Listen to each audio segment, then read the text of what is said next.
What's up, everybody? Shawn here with another live Live to Roll. We are back this week with another cool topic. This month is Disability Employment Awareness Month. So, we're going to talk a little bit about what it's like to be disabled and trying to find a job and employment with benefits and all that kind of stuff today. So, let's get into some intros. I am Shawn. I'm a C5, C6 quadriplegic, snowboarding accident 19 years ago. You want to do Bobby, then you going? Are we doing that order? And then Tom? Yeah. Hey, I'm Bobby Rohan, C566 quad as well. A few more years over Shawn at 34 years and living here in Southern California, Orange County. Love it. Tom, take it away, my friend. What's up, everybody? I'm Tom Conaway, C6B, quadriplegic for the last 26 years. And yeah, excited about disability employment awareness and the shitty function of most corporations, and the lack of inclusion and accessibility and equitability that most jobs don't offer. But before we get into that, we are going to talk about some things in regards to vocational training, getting back to work. That is obviously the first step and start to regaining employment, particularly following disability. I was injured in my adolescence, so it doesn't really relate to me so much, but many folks are injured as adults. Most common age is between 18 and 25 years old. You're either going to school and figuring out your identity and your career and the path for the rest of your life, and attaining a significant chronic condition like a spinal cord injury can change those plans drastically, especially if you are your field, whatever you passion or want to do, involves being physical. There's many things that might change. You might have a workplace that becomes inaccessible, or you might have to change and figure out different ways to do your job, or a different job to do entirely. It is certainly a thing where good employers and good jobs do follow somebody through the process, provide other meaningful opportunity and equitability in terms of curating an accessible environment that an individual can thrive. But sometimes it comes to changing out too, and rediscovering something new or getting some kind of new education or new training. Um, and how do you go about that? What is the best way? Well, it turns out if you become a crip, there's some really great opportunity for vocational training, and uh, have it fully paid for and fully covered. There's Mhm. this program here in California. It exists in many other states throughout the U.S. I cannot speak to whether or not it exists in every state. I do not know that for sure, and I don't want to speak incorrectly, but I do know that it does exist outside of California as well. But the program here in California is called the Department of Rehabilitation, and their sole purpose is to provide a meaningful experience and accessible, equitable experience when it comes to your vocation training. That means one, paying for it. They covered my entire education, from junior college all the way through my master's. They support you with supplies in that regard as well. They assist and ensure that you have meaningful transportation back and forth between your vocation training, wherever that may be, whatever that is. It even goes so as far as to purchasing vehicles and modifying vehicles. I know more than one individual that received a van through the Department of Rehabilitation, received driver's training, and attained the ability to drive. And it's pretty amazing. Shawn, Bobby, do you guys ever take advantage of Department of Rehab and gain some vocational training? I actually did for school when I was first going back to school after my injury. Yeah, Department of Rehab pretty much paid for all my books. They paid for like a voice recorder, Dragon Speech, which was like before all the voice dictation and stuff. You like that's super easy now. Back in the day, you had to actually have like an expensive program to put on your computer, and you could get it to control things and type for you. And they even paid for my first set of emotion wheels, my power assist wheels, because I was going to Moore Park College, which is a very hilly campus.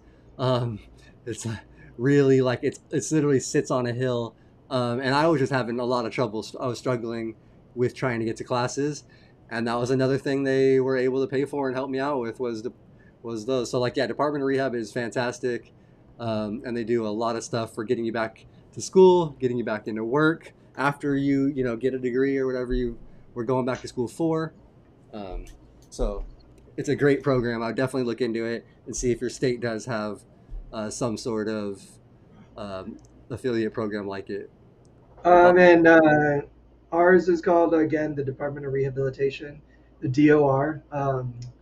But if you just research Google vocational training for individuals with disabilities, if there are any programs or services, they should show up.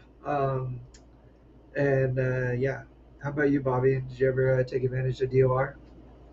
You know, so long ago, I know that I was like Shawn. I went to Moore Park High.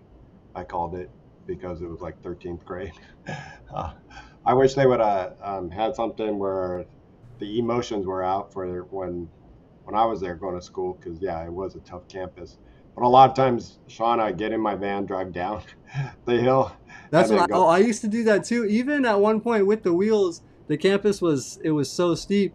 If I had classes at the top and then had classes at the bottom, I could not get back up that hill. Like it was really bad. So I would Yeah, have to get back in my van. I would drive to the lower parking lot, park somewhat near that building, and then go in and do that class. So I really had to schedule breaks in between school to do it.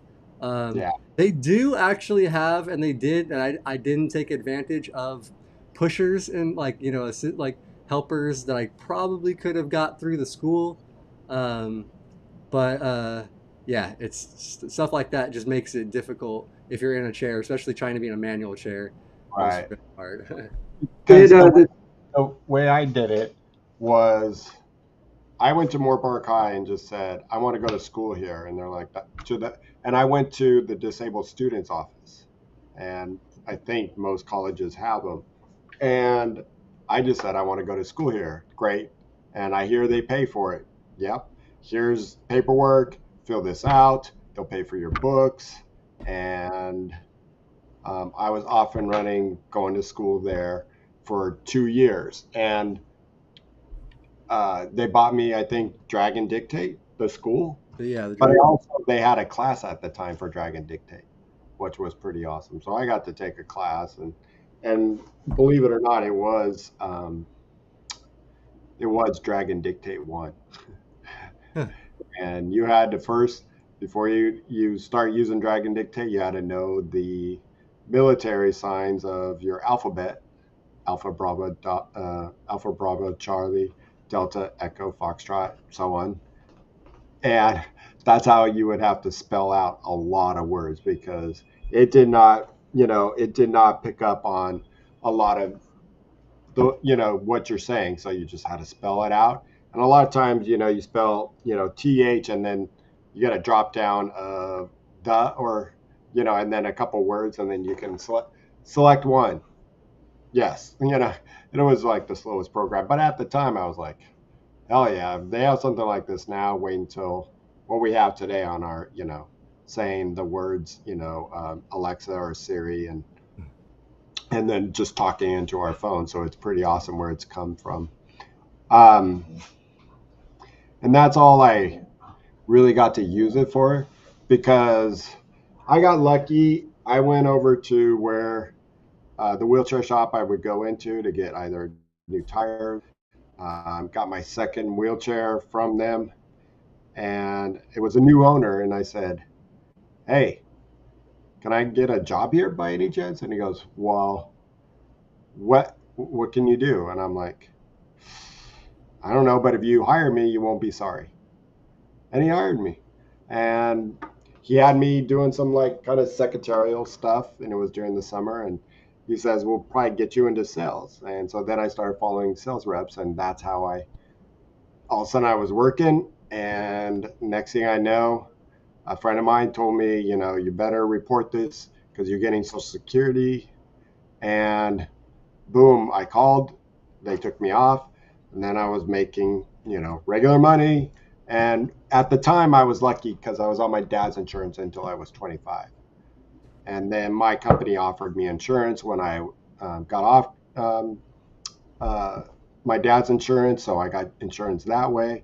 And luckily, at the time, I was healthy, and so I didn't have to worry about that.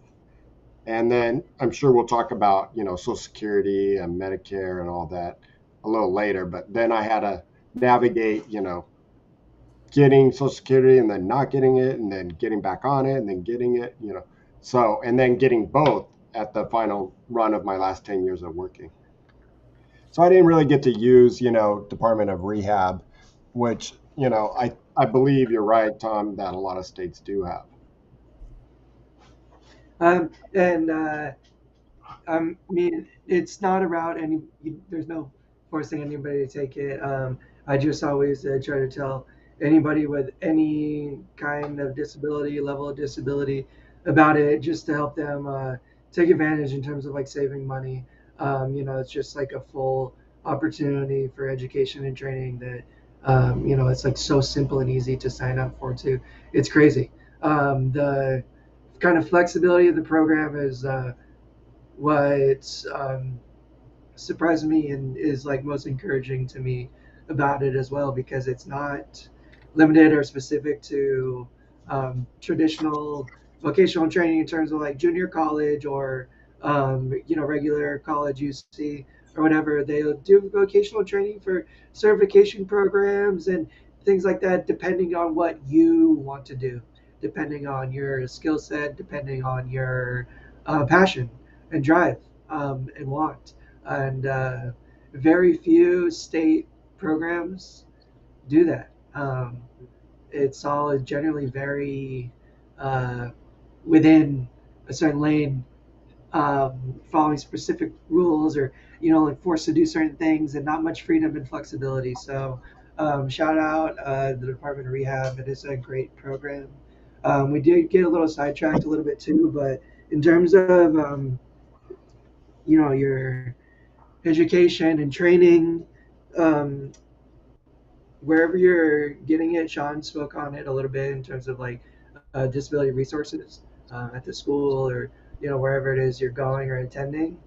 Every institution that is certified and meaningful should have, and I think are mandated to have a disability resources department where they have specialists and individuals that are knowledgeable in accessibility and equitability, and ensuring that you are having a equal experience as to everyone attending. And that means feeling as if you're being accommodated in the classroom, you're being provided an attendant or a note taker or an individual that can assist you during the class, or a lab if that's what's required, and have an accessible campus. Both Sean and Bobby talked about the inaccessible nature of their campuses.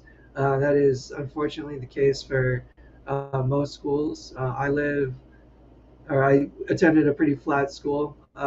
There's certainly some hills that make it difficult for a manual chair, but that's why I always opted for a powered chair during my adolescence and my public schooling, was because it offered me a lot of mobility and independence and function and freedom that I feel like I would have otherwise really struggled with um, if I had chosen to decide to stay in a manual chair.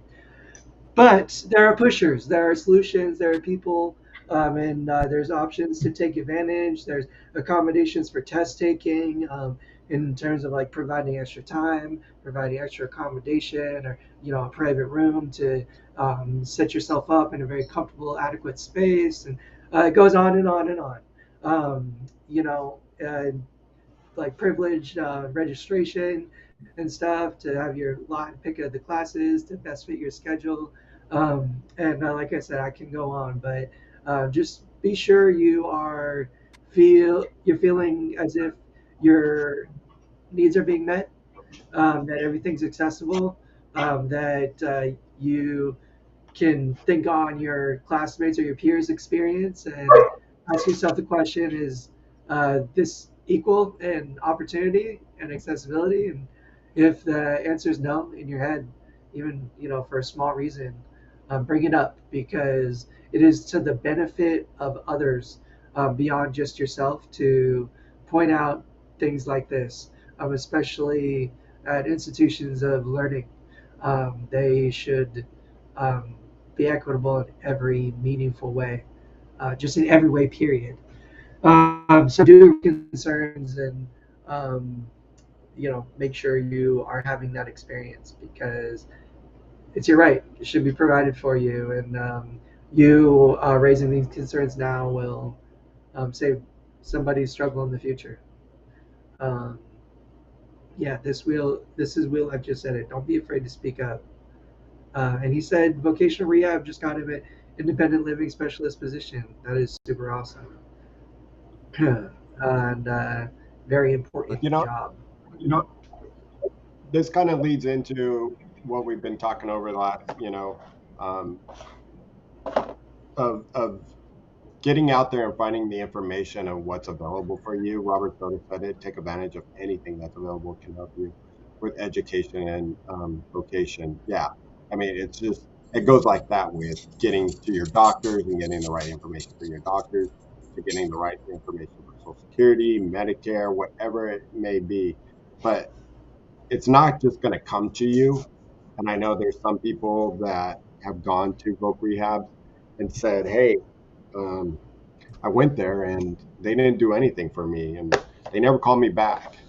And it's that saying, I mean, how many times did you call? You know, and it's the choice of some individuals. So find out what is available and get stuff like Shawn did, or stuff like Tom said, of all the way up to a vehicle. Our good friend Ray has has a van that he drives because of voc rehab. And you know how much minivans are these days.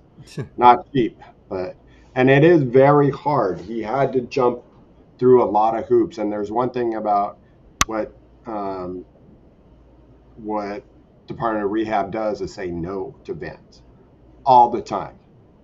But he kept on it and on it and on it until they finally said yeah. And Well, you have to justify it. It has to be a meaningful justification, and they always do incentivize and offer accommodations like metro services, public transportation, access services, and things like that, and those will be fully covered and accommodated too. But the reality is that isn't a realistic expectation for everybody, and that's where it comes to advocating for yourself. And I'll say it again. This Will actually said in the chat. Don't be afraid to speak up. And if they do say no, but you still feel that it would be a benefit to you, that there's a better solution, that there's, that you have a right to, then it's your job to kind of plead the case, and continue to bring it up. I was never told no by Voc Rehab. I didn't ask for a van though. Honestly, driving is scary. Cars are scary. And I always lived really close to school, so it wasn't an issue for me. But they covered everything. I mean, I can't think of anything that they didn't cover. I mean, like what? um, Like what? just everything related to school. You guys talked about earlier, electronics, software related books. I took advantage of like exercise opportunities. So they paid for my gym while I was going to school.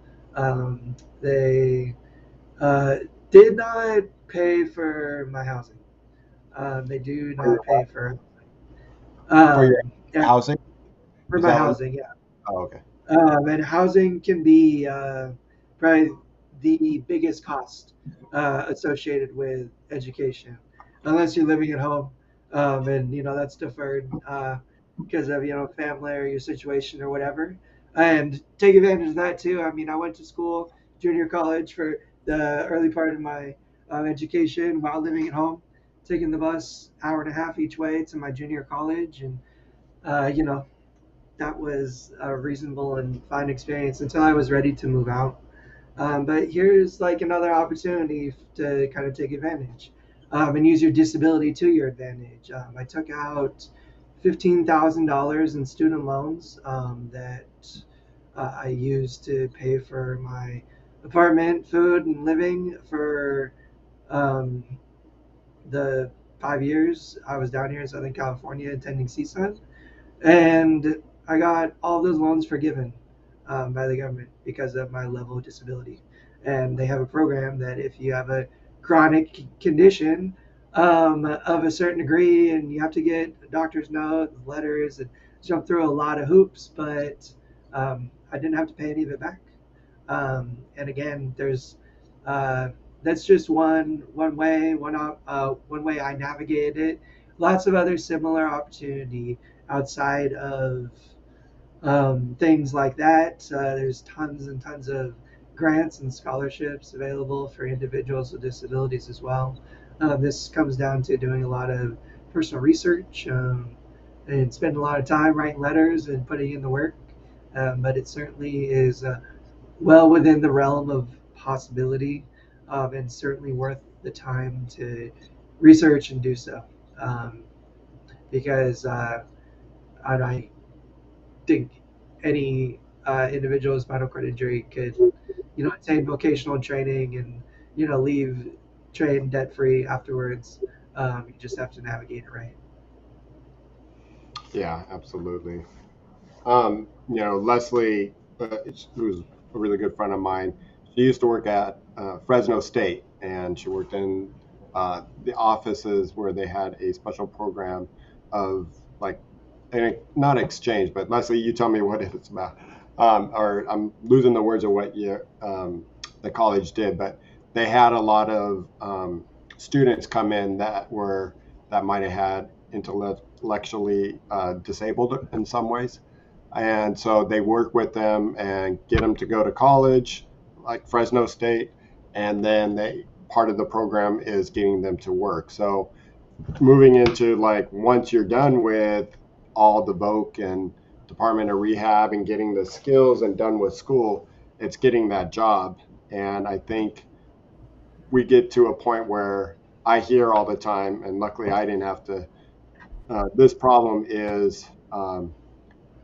uh, is where uh, places don't want to hire you because you have a disability. They're scared that there might be issues. They're scared of accommodations. And luckily, it sounds like what Leslie said in January, the U.S. Department of Labor Office of Disability Employment Policy and provides free, expert, and confidential guidance on the workplace accommodations and disability employment issues with the workplace. So that's once you get the job. But I know there's a lot of problems when people get a yard to get a job. And I know that um, some offices are not accessible. The bathroom accommodations might not be quite right. So there are a lot of those issues that I hear that go on. I don't know if Tom or you have ever had to go through that. Absolutely. I showed up to an interview here in the Valley for a software engineering job, and the business park wasn't accessible. They didn't have an elevator. The second floor, where all the offices were located, and um, I don't know, the guy came and asked me a few questions on the sidewalk, but it was probably one of the more uh, discriminatory and humiliating experiences of my life. Um, so certainly, I faced it personally. Um, Here's where I don't know, I think discrimination is pretty inherent. It's part of the human condition, unfortunately. I wish it wasn't. Thankfully, it isn't for everybody. but it is, I think, for many whom haven't experienced disability, discrimination, segregation, or some level of that in their life. Um, I think that the disabled population is a very marginalized population and very poorly represented. I think we're still, even in 2023, often seen as less than capable or less than functional than the average able bodied individual, especially when it comes to uh, the hiring process and finding somebody to, represent a position in the workplace. If there's a dozen candidates, all of them have same education, same qualifications, same level of competency, and uh, 11 out of 12 of them are not disabled. I think, and again, this is not the case for everybody, but I think it is in most individuals that are seeking to profit from a business, to work with the least amount of issues or, reason to create or constitute change within their environment. Um, and it's a shame. And here's why it's a shame, because having a disability, um, I don't know, I hesitate to say this because I don't know if it's that apt comparison, but it's almost like a superpower a little bit. It offers you many different things that I think a lot of people go through life missing out on. One is perspective. Um, and experience that I think can lend a lot to a workplace and problem solving and ensuring equality and representation and functionality for the product or for the service or for whatever it is. It is not often seen or thought of that way. And that is the job of us and why we have days like Disability Awareness or Disability Awareness Month and talk about it. To not only be like, hey, we're here, but also we're an asset. We're an asset even more so than the average able-bodied candidate with similar qualifications and ability to work and function. It is very easy, I think, to accommodate individuals these days with the technology that is available. Bobby and Shawn were talking about like Dragon Speak or Dragon Speech, just like a dictation software earlier. Now that's customary on every smart device you can purchase, including workplace computers. It's like a simple download nowadays, and you're able to audibly dictate if that's a requirement of your job. Um, Providing a desk that is adjustable or just an adequate height.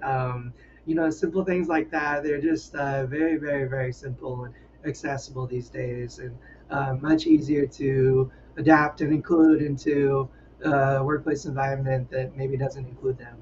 I am probably not going to be riding up the elevator to go work on the 100-meter tall rocket ship they're building, out in Boca Chico in Texas. But, I, and that's like just reality. I'm probably not going to be very physically capable of certain things.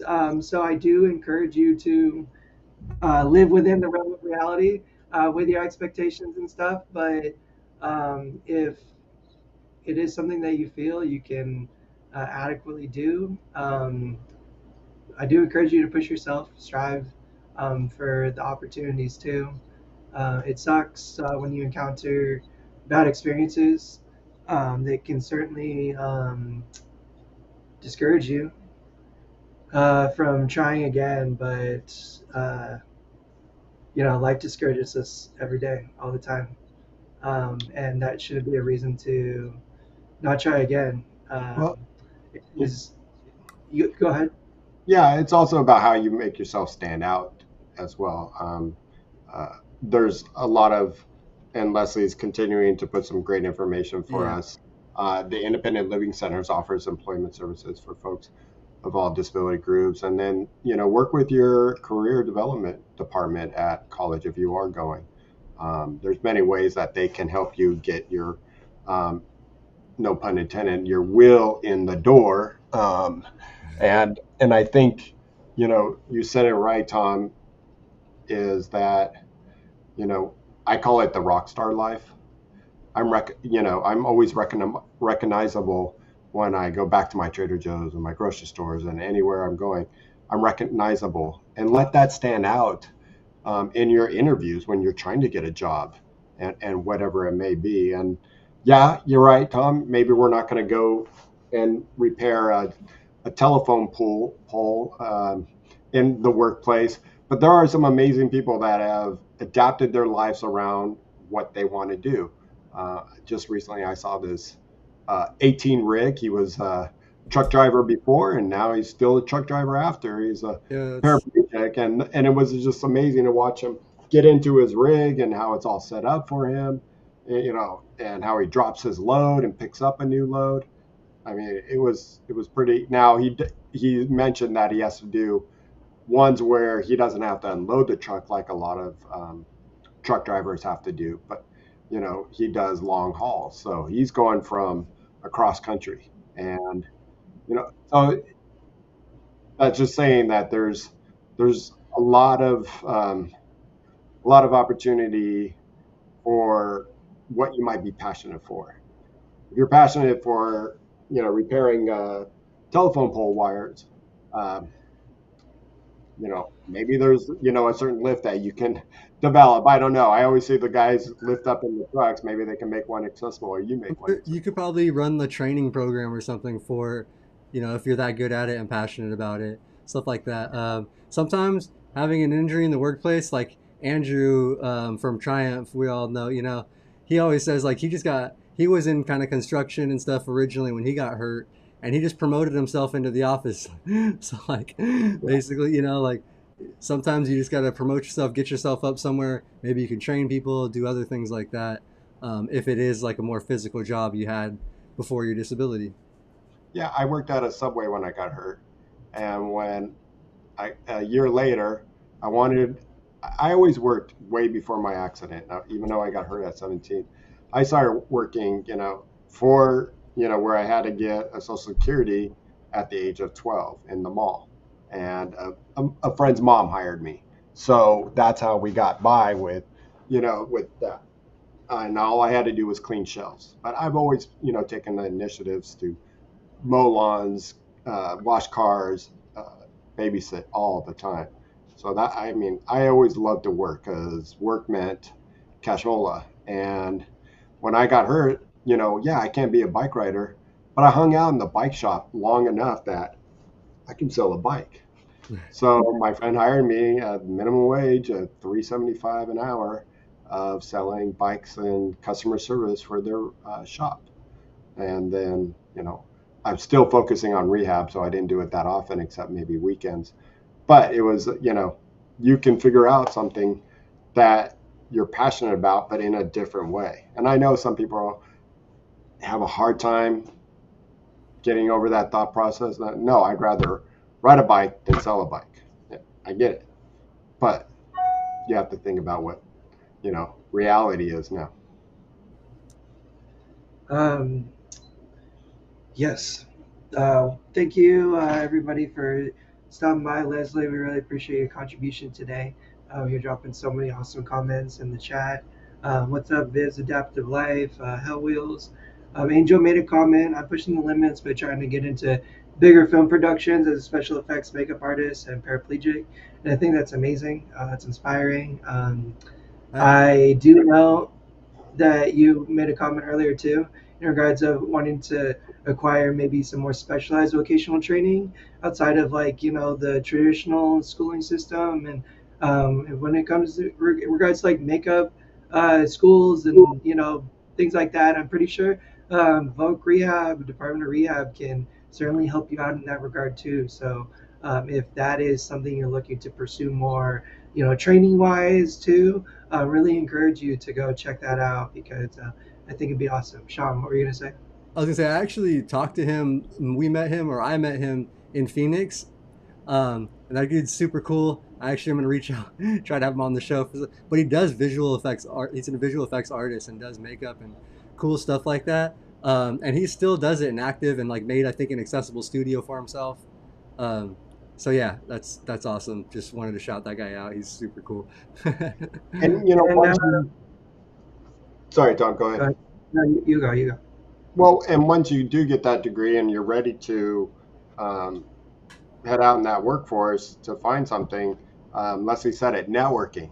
You know, I know so many people that join like Rotary clubs to network, and when people get to know who you are in a Rotary club, they might take a chance on you. Hey, I'm doing this. You know, you ever think I know somebody that could use you? Toastmasters, bettering your skills. A lot of people came in because they needed to work on interviewing skills, and I know a few of our Toastmaster mates had found a job because of somebody else in Toastmasters. So yeah, Leslie, it's all about networking. Um, Goldman 551 or 511. What's up? You said hello earlier too. I work from home since COVID 2020. CSI for a mortgage company. Really great point that you just brought up. Ever since the pandemic, especially, the work from home movement has created, I think, a great opportunity for individuals with disabilities where maybe their most limiting ability to getting back to work is having to go into the office every day. Um, Opportunities to work from home are very common, very seriously considered, developed. And accessible as long as you're able to operate a computer. Um, and there's certainly lots of technology to help overcome working computer if you find yourself even struggling with that. But I think the work from home opportunity is really great, and I think it's a very positive transition that we're making, not just for disabled people, but busy, able-bodied people, like raising kids and a hundred different reasons. Not have to go into the office, just to save on gas. It's $8 a gallon here in Los Angeles, all this crazy stuff. But certainly for individuals with disabilities, super important to create accessible opportunity like that, because getting to the workplace can be hard. Um, Yeah, and um, but when you are at the workplace too, you said this, and I wanted to bring it up, not to try to change the subject, but you said something about when you get to work, them providing equipment for you. So all three of my major jobs that I've had more than 5 years, they bought me a desk. They bought me my mouse or the Kensington mouse and the Dragon dictates and accommodations to make it a little bit easier for me. So that was great. And I just asked, and that's what also you have to do is just ask. These accommodations would just make it a little bit easier. And yeah, and all three bought my Dragon Dictate at the time when I was still young. And our friend Jeff with a $50 super chat. We really appreciate you, man. He says I work remote, full remote for the JPL, which is awesome, and we just appreciate your support. For the channel as well, dude. That's really, really awesome. And Viv's Adaptive Life. I hope to do stuff educating people about how disabled people live. I've done my Girl Scout Gold Award creating training videos for my school district. Well, good on you for that. My mom was a Girl Scout leader, and my sister was a Girl Scout for many years. So I think that is super awesome that you're using the opportunity to uh, show disabled living and to create more awareness for your peers and stuff. So that is very awesome and a really great goal to consider to strive for. Let's talk about something a little different too. Um, and this is Disability Employment Awareness Month. So we've talking a lot about getting employed, opportunities for employment training, ways of going about finding and discovering um, uh, opportunity for employment that works for you. What if you can't? What if you have a hard time? What if you struggle? What if uh, doesn't matter the reason? Um, there.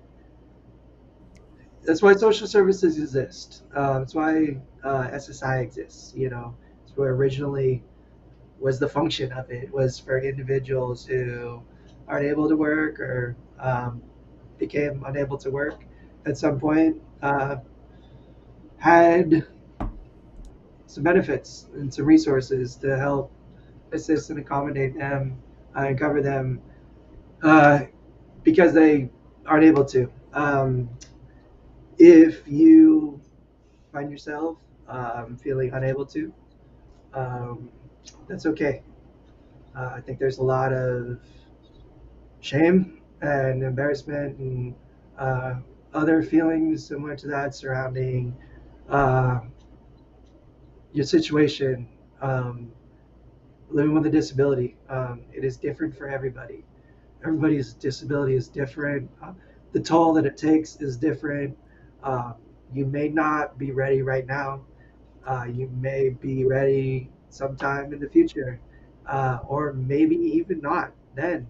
And that is perfectly okay to feel that and to experience that. Doesn't mean you can't pursue your wants and your passions in life. Doesn't mean that you cannot be in service to others or in some way, shape, or form to yourself, to your people, to your family, to your friends, and dedicate yourself to whatever it is you find fulfillment in. It does not have to be a job working 9 to 5 for somebody else. Um, so I just wanted to say that I do encourage um, everybody to seek fulfillment, whatever that is, but also know that it's okay. That the 9 to 5, like regular vocation, most situations are um, difficult, not suitable for someone with, I love a disability, deals with chronic pain, chronic mobility issues, blah, blah, blah, blah, blah. The millions of factors that come up and affect our lives every day. And that's fine. Um, Leslie just said it. Volunteering can be a great way to build your job skills, great way to socialize, great way to find fulfillment and to be in service of others. And yeah, it's just important to know that and consider that too. Number one, you should always be taking care of yourself. If your work or your workplace or doing the job that's in service of your employer and others is affecting you, affecting your health, affecting your well-being, then you either need to change that or just stop it or figure out a way to find a healthier balance. There's just this culture in our world right now that it's okay to work to you know kill yourself, to be tired and stressed, not have enough money at the end of the day, and still, um, you know, be doing yourself a disservice because you're not contributing to yourself in the ways that you should to best, ensure your health and your happiness and your safety. So, whatever that means, I think that should be your top priority. Yeah. If that fits into a job and providing what you set your goals for and what your wants are, then that's great. But um, that it's just okay. I just hate this culture of judgment surrounding um, if you don't work, you're not employed and stuff like that. It's something like to be frowned and looked down upon. And I certainly don't think anybody should waste their life, but I just know for a fact that there's an infinite number of ways to seek fulfillment and be in service to others in your community and your peers and yourself that don't fit the traditional kind of 9 to 5 employment scenario situation. And I'm not to go like this, Tom. I'm the perfect example. That's how I thought it was. When I first got that. Bobby, we know you are perfect and you're a perfect But example. but I'm let just me kidding. let me not that it's perfect, because the avenue I chose was not perfect, in the sense that when I went to go work at the wheelchair shop, it was part time. And then when I moved into sales, it became full time. It was 8 to 5 every day. And even on Saturdays, I would go into the office because I was slow at my work, with writing up some stuff, because back then you still had to write on paper here and there. And then also you know, and I'll just say my educational skills are crap. English is I was not very good as an English master. As you can see, I'm fumbling my words. I had dyslexia, and so everything took me a lot longer. And so when I would, have to write a justification letter, it would just take forever. I killed myself for 6 years. I don't know, Leslie, how long did I work there? I can't remember. 6 or 7 years, or five to seven, and I worked that 8 to 5, and then sometimes Saturdays. And I was driving all over LA, all the way up to Santa Barbara, down to Orange County, and it took a toll. So when the company closed down, I was really pissed off for certain other reasons because I bought into the company. And then number two, I was just like, what am I going to do? But in a way, I was like relieved that I didn't have to do that grind of 8 to 5 every day. And then later on, I got a job as another salesman for urology supplies. And then next thing I know, I was doing the same, and it was wearing me down to a point where when I stopped and I finally said, my wife's like, this is killing you. Why don't you stay home? And, I have a really great job and I'll take care of it. But you have to take care of the groceries, the laundry, the dry cleaning, any errands. And it made me get time for volunteering again, because I've always, like I've always loved to volunteer and help out with support groups and nonprofits. And then my daughter's school. And then my stepson was needed a lot of help in driving around. So it gave me those opportunities and I loved it. And then when this next job, the last job I had at Rancho Los Amigos Hospital, and when they asked me to dinner, and all of a sudden I'm like, this sounds like a job interview. And they're like, well, it kind of is.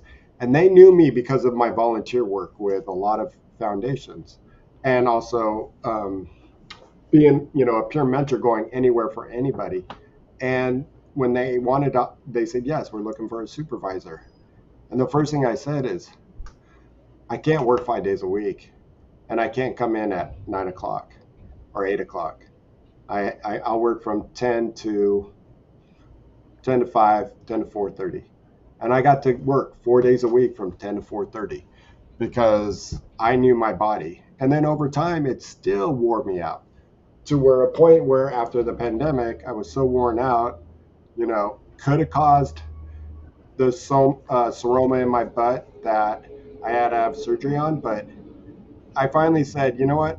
It's time to put up the work, because obviously it's somewhat killing me. As much as I love to work, and now I get to do whatever I want with working from home for nonprofits again, um, going out and exercising and taking care of myself again. So you bring up just such an awesome point, Tom, that, yeah, look for what's right for you, but don't try to kill yourself, because your health will go plummet if you're on that kind of grind.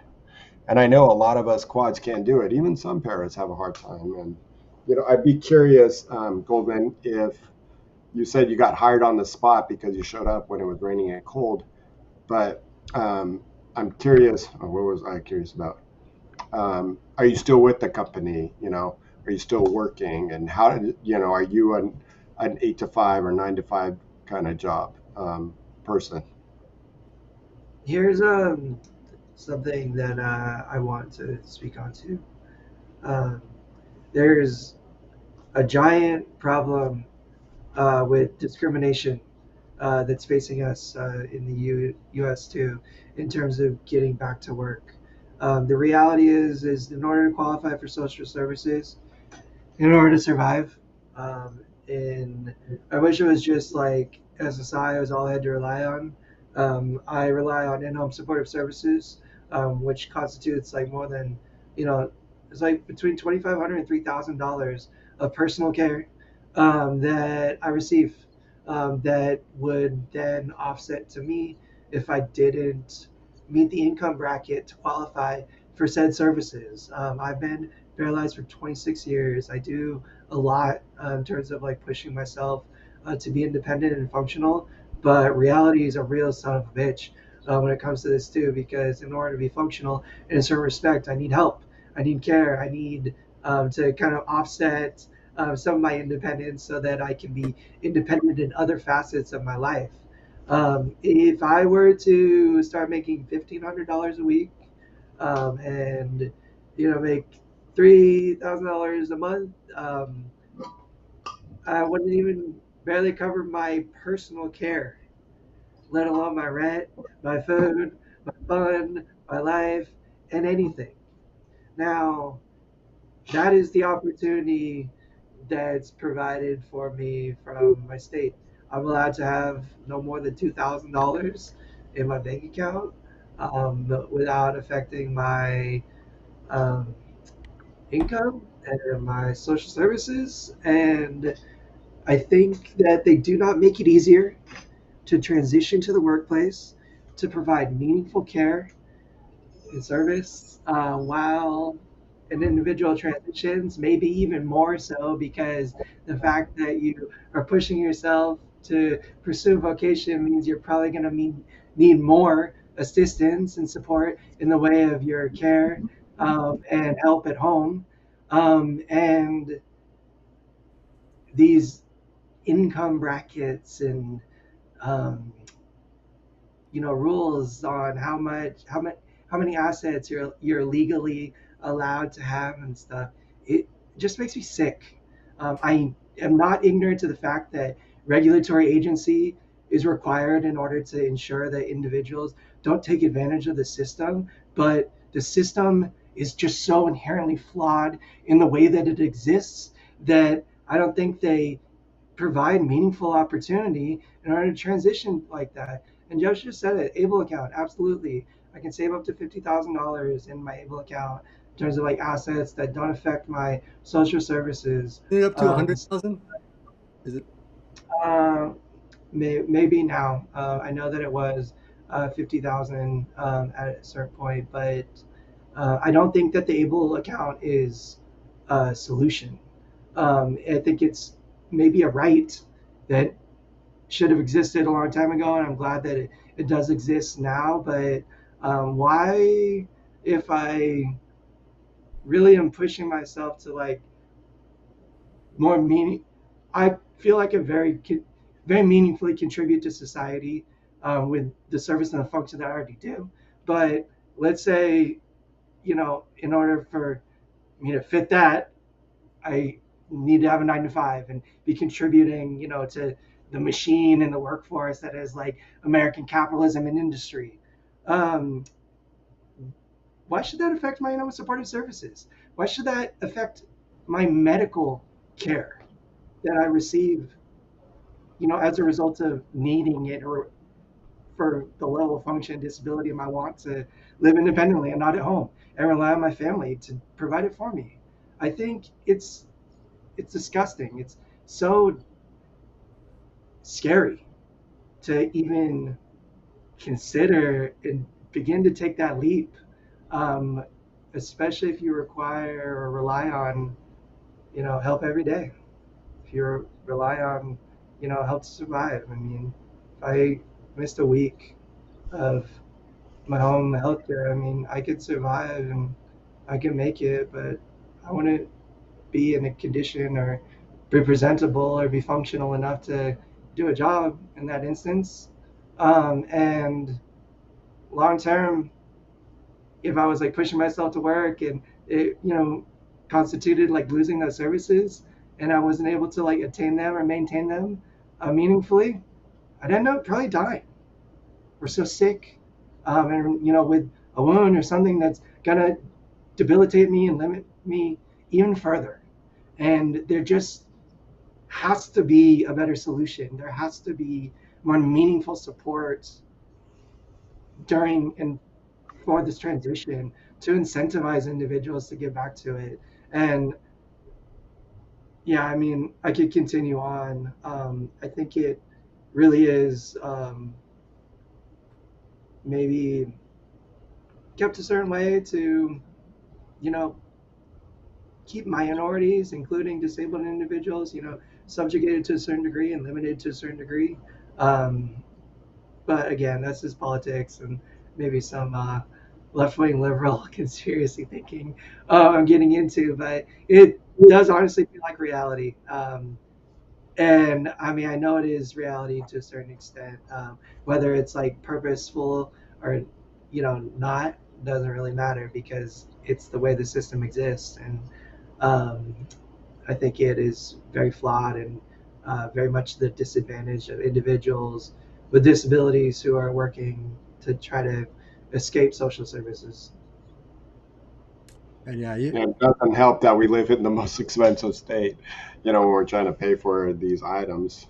And I'm not sure if California offers the most when it comes I actually to think it does as far as like benefits and things like that go. Because I've been yeah. talking to people from other states, and it's a little bit even rougher in other states. I know for some, but And I wonder, Agricot said it too. You can work and make money, you just can't declare it. yeah, And I was gonna say, oh, them side hustles, maybe hustle your ass off, but for yourself and under the table. We don't need to declare nothing to the Fed, the state. Uh, I'm curious with Goldman. Maybe you guys know what is HASI SCI I know HA. I did mean to ask that because that's what they said. They're paying for him to have a caregiver, but SSDI wouldn't. And I don't know that program. Is that just a state yeah, program Goldman, too? I'd honestly love to know more about it. I don't know. Something about SSDI too. Um, that's different from SSI, which is just Social Security income. Social Security disability income is if you worked at least 10 quarters before you were disabled and paid into Social Security, you're eligible for more based on what you were making at the time of your injury.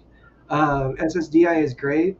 Again, I think it's discriminatory to a certain regard to I don't know, I was injured in my adolescence. Is it my fault that I was hurt when I was 4 years old and didn't have an opportunity to work 10 quarters able bodied before I became disabled and stuff? And yeah, I don't know. It just seems a little odd. Seems kind of weird. Um, But again, I'm not. there is ways that you can sometimes supplement that in the sense of going so when I was one of those before I worked those 10 quarters and had SSDI when I got hurt after I turned 21 because I was still on children's services. And so I started out with the SSDI, and it was, not that much because I didn't make that much and work that much. And then when I went to work and had to go back on it after the wheelchair company closed down, and I got back on it, I was like, whoa, I get that much more? And they're like, yeah, because you paid into the system. And, I know it's hard for somebody on SSI, Tom, and where you have to work and then every 50 cents you make, you have to pay it into. Is that correct? Over $75 or something like that. Yeah, I think it's beyond $100. You lose so 50, much of your you have to pay SSI. 50% to keep your SSI, but that also helps you keep your Medicare or your Medi-Cal. But then if you can, find something that you can just it totally, then you can transition over to SSDI. And I've seen a few people do that. That's good to know. I Yeah, I didn't know that if yeah, even after you had acquired your disability, you could like somehow Yeah. work your And way it's, into SSDI. But it's cool, and it's great to hear about programs that Goldman just talked about. He said that he's in South Carolina. It's great to know that there are um, you know mechanisms for opportunity to help provide care and things like that while you pursue, um, you know, vocation and gainful employment and lucrative living. Um, I yeah, it's a really interesting topic. I think still many workplaces are not equitable. I think that a lot of time and energy and money is put into equality for certain minorities, um, racial minorities, women in the workplace, absolutely. But I still feel as if the attention towards one of the largest minority possibly out there is the disabled population has not been given a lot of thought, attention, and focus for meaningful equitability, true accessibility for everybody. So that's our job. Things are getting better. And More it's getting represent. better. I mean, Leslie said it earlier. Bigger companies are having training to hire more disabled, and it helps them out with the better tax break. And I had a really good friend, Stefan, who worked for the railroad company, and he had to train. And unfortunately, I didn't think of it when you went on your train trip last year, but he was trying to go, and he would have to do trainings for employees of Amtrak. I think it was Amtrak or the Metrolink. I can't remember which one, but so companies are bringing in people like that, and you can find maybe a job like that in the sense that, hey, you know, I can be a speaker and go into bigger companies and train, you know, big companies to do these kind of things, like being a public speaker in a way. And Sarab mentioned in the chat, not for hiring for like advancing inclusivity in the workplace, but Amazon is a big company that does hire a lot of individual with disabilities. They've been at the Abilities Expos trying, like actually coming to the community to find people that would like to work. Like one of our friends, Daniel, that lives out here in this in my area, out in Banning area, has a job at Amazon and worked for a couple of years, and they've made accommodations for him and stuff. So some companies are trying to hire more individuals with disabilities. But And I know we talk about going to a job, but also Amazon offers a lot of different types of jobs online, so where you can just do it from home and you can do it for 3 hours a day, and save your energy and save your body. So there, you just have to be really creative and be that person online constantly looking. Now, doesn't help when it might not be your thing, or your job skills aren't that. But then that's where we go back into the vocational training, and find something that is going to be accommodating for you. mm, First and foremost, take care of yourself. Ensure you're safe and healthy, happy, functional. Uh, Pursue your passions, pursue your wants, pursue what provides fulfillment for you, whatever that may be, as long as it's not, doing harm to others or, contributing negatively to the world in too much direct capacity. Then really encourage you to pursue and seek that fulfillment, whatever that may be. Um, Ask lots of questions, research a lot, try to take advantage of every opportunity that comes your way in terms of providing resources, providing training or just paying for your training or, whatever it is. Because why not? That's why they exist. Definitely should take advantage of them. Um, and yeah, push yourself. Stay strong. Uh, Stay confident. Don't get discouraged. I think one's bound to because job hunting is a discouraging process. I think it could even be more so if you're in a chair and you have a disability. So give yourself some credit, some love if you are finding the process hard or difficult. And yeah, mental health is super important. Yeah. You got to keep yourself happy more than anything, and even if it's providing you um, what you think will make you happy, but the majority of your day you spend miserable, and then you're still having a hard time at home, then that's not what's gonna make you happy. Um, but yeah, I encourage everybody to educate yourselves too. The way that we create a better future, we create a better system for transition to work. And better provide care and resources during that transition and stuff is if we point out the flaws, if we talk about it, if we share our experiences with it, and try to talk about solutions for those, failings, and we can curate, set up a better future for those following behind us, and it is our responsibility to do so. So, um, yeah, educate yourself and learn about it. And I Yeah, did put educating a yourself. few. I'm sorry, Sean. Go ahead. Well, I was gonna say I have a few links. I tried to find some like some of the government links and different things for some of the like the Ticket to Work program and other SSDI working different programs and stuff. So there are a few links in the description if you guys want to try to check out some of the websites to educate yourself a little bit, get some information.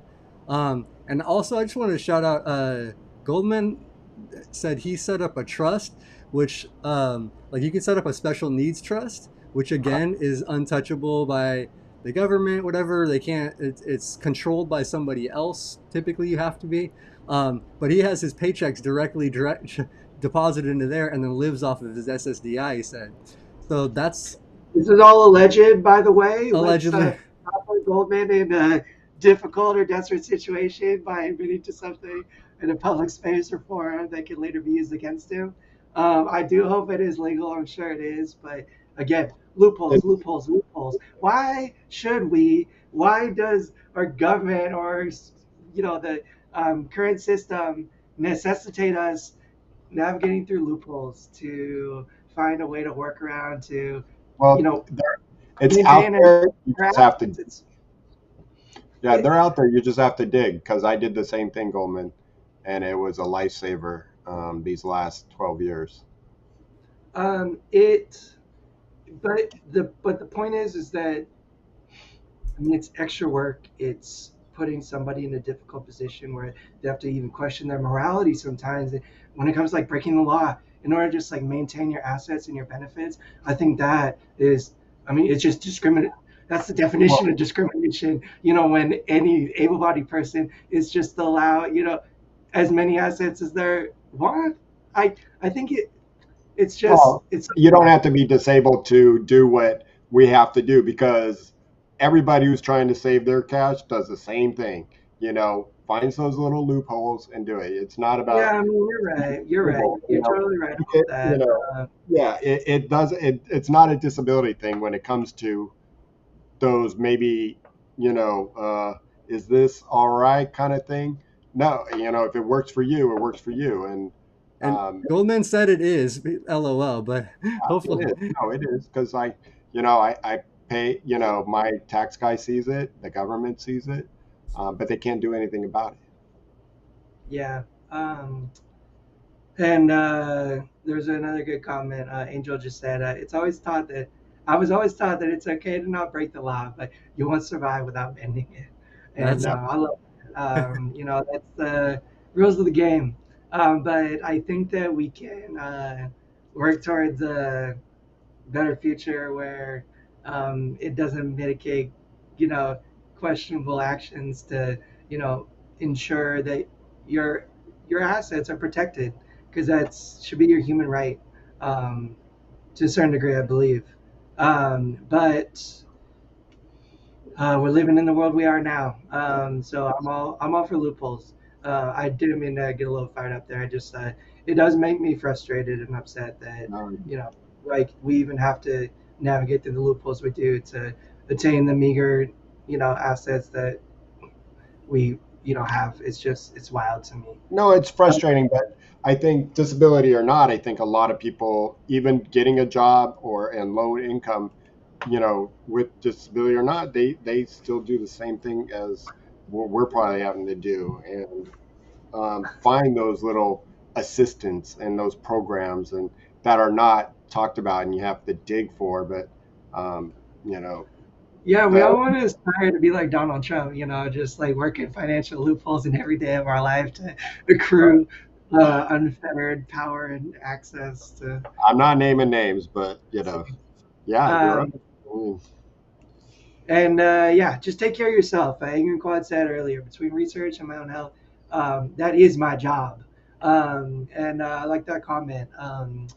Take care of yourself first and foremost. I do, like I said, seek fulfillment, whatever that is. If that's a job, highly encourage you to push it and pursue it.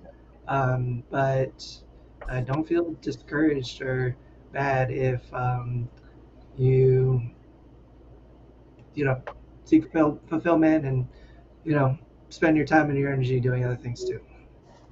Yeah. You want to talk about our sponsors, Tom? Yes, sir. Let's give a big shout out to mobility professionals and urology professionals, for without whom we would not be able to operate in the capacity that we do here at Live to Roll. Mobility Professionals is a rehabilitation equipment company here in Southern California. They're super representative of the disabled community. They hire disabled individuals to work for their community and be a representative of disabled individuals and their needs in the workplace. And I think that they do a really great job of meeting those and taking care of us when it comes to providing the service that they do. So if you're fortunate enough to be in the Southern California area and are in need of a wheelchair or any other similar durable medical equipment, go check out Mobility Professionals. They will help you out. And similarly, their sister company, Urology Professional, is just ditto for what I just said in terms of their hiring and their representation. But they offer urological supplies, get onto your door for as little to no cost as possible to help you navigate the insurance side of it. Nobody should not have access to catheters if you require them. They're medically necessary. And urology professionals can help you get the supplies that you need, especially if you're struggling with your insurance and navigating the healthcare system as it exists. They got specialists that can assist you and have the know-how and the understanding to do that. So go show them some love if you feel so inclined. Urology Professionals is national, so if you are anywhere in the United States and are in need of their services, go check them out. Yeah, Yeah. thank you to our sponsors, and thank you to everybody in the chat hanging out. Thank you, Jeff, earlier too for that super chat. But everybody just for being in the chat, we appreciate you guys. Um, and yeah, thanks, Goldman. He says he's a great show. I'm glad you found the channel. Glad you found us too, man. Appreciate you. Cool, man. We appreciate you, man. I love to talk to you, dude. Seems like you're a very learned, awesome, inspiring individual, and be a little bit more curious to learn about some more of those services in South Carolina that you're talking about. Um, Angel, Robert, Angry Quad, Olivia, Viv, Leslie, So everybody big that's shout helped. out to Jeff, though. Big shout out to Jeff, Big who shout out to our buddy made it. Jeff too. Not only be an awesome example, individual in our community, but thank you for the love and the support, man. It is just so awesome. What up, Donald? Thanks, Tom. Um, Even at 60 years old, 47 years post injury, these shows are helpful, and that is so awesome, man. You know, just can't thank Shawn enough for pulling me into this live to roll stuff and for the fulfillment that it provides me, being able to share the limited experience and knowledge that I have with you guys, and also learn from you and talk to you and share with you. I'm glad that you find these shows helpful. I find them super helpful too, from all that I learned from you guys, and just gives me a lot of fulfillment knowing that you get something out of it. So appreciate it. And yes, Viv, there is a Discord. Um, the best way to get invited is to reach out to me personally. My Instagram handle is right there on the screen. right there. Yeah. Um, my quad hand hanging above it. You can message me on there. I can send you a link, invite to the Discord. Discord's awesome. It's just a place to stay connected outside of the live shows. We do gaming, we just talk and stuff, and it's a lot of fun. Yeah, come and say what up. And And Goldman's in the Discord. That's awesome, on dude. Uh, there's a I'm lot gonna of reach gaming chat on there. So to shout out, Tom's doing gaming on Wednesday nights. Yeah, my PC's having some overheating Oh, issues. Last week, I'm gonna try to at least do Fortnite tomorrow, but it's been struggling and crashing a little bit. So it just a little fair warning. Hopefully it'll be on, but I am experiencing some technical difficulties. I'm gonna remedy this week no matter what. So if we do end up missing Wednesday, then I'll try to make it up. But I just want to give you guys a little warning. cool. Well, yeah, hopefully it'll be up and working. But gaming is always fun on Wednesdays. And then Thursdays, we have a rolling over the hill this week. But Bobby, I think, is going to be. About a half an hour late. Okay, so you're still going to be popping on there? Okay, I'm cool. gonna do my best effort, but the boys will be there for sure. But yeah, I Robert and Luis will get the show started, get it going. So still have a good show for you guys. Great topics. And then we will be back again live every Tuesday, 3:30. We have a great topic. We have a guest lined up for you next week. Should be a fun show again for you. And the women will be back after that for the Thursday. Next Thursday. Third Thursday, Brianna. I think the regular crew is on with Nikki, Ashley, Jessica, and Maya. So those are always really good topics, really good fun shows. Check them all out. Make sure you're subscribed. Got that bell click And for notifications. and Viv, it is kind of our official Live to Roll Discord. I like have my gaming channel on it, but we have a general chat too, where we just chat, you know, disability topics, whatever. If you're not into gaming, there's just chat channels for that stuff. There's no pressure, but I think the Discord could still be a fun way to stay connected in between the shows. If you feel like you want to join, please just feel free to reach out and I'll send you the invite link to the Discord, and I'll work on getting a link over to Shawn too, so we can maybe just keep it public in the description of the video. Yeah, I'll start to put it in all the descriptions so it's easy if we want to do that. So awesome. Yeah. Thank you, Leslie. Thank you all. I appreciate you guys. All All right, right, take care, everyone. guys. We'll see you guys next week. Live to roll. And